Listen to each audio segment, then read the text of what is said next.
असेच रहा। ठाकरे गटाचे आमदार सचिन अहिर सध्या आपल्या सोबत आहेत। सचिन अहिरजी नमस्कार, एबीपी माझामध्ये आपलं स्वागत आहे। आत्ताचीच ही मोठी बातमी आहे, 4 वाजता निवडणूक आयोगाची पत्रकार परिषद आहे, त्यामुळे आता महापालिकेच्या निवडणुका या घोषित होण्याची शक्यता आहे।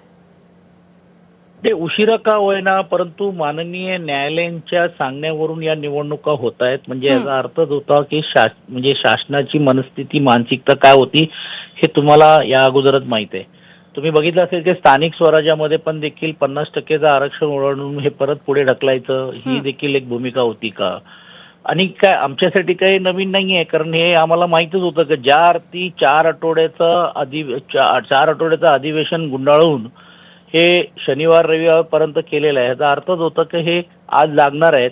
आणि म्हणून तुम्ही बघितलं असेल की सकाळपासून सर्वांची धावपळ उद्घाटनाचा त्यांच्या सर्वांचं चाललेलं आहे। हे ठरलेलंच होतं असं म्हणायला काही हरकत नाही। अर्थात निवडणुका आता आज जाहीर होणार आहेत।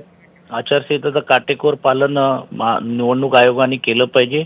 पारदर्शकता आणि जे माननीय न्यायालयांनी वारंवार सांगितलंय, फेअर अँड फिअरलेस या निवडणुका होतील अशी आम्ही या निमित्ताने अपेक्षा व्यक्त करतो। आणि आम्ही या निवडणुकीला सज्ज आहोत।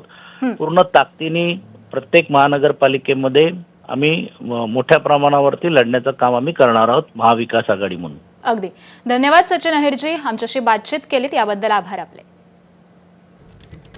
आणि यानंतर भाजपचे नेते सुधीर मुनगंटीवार सध्या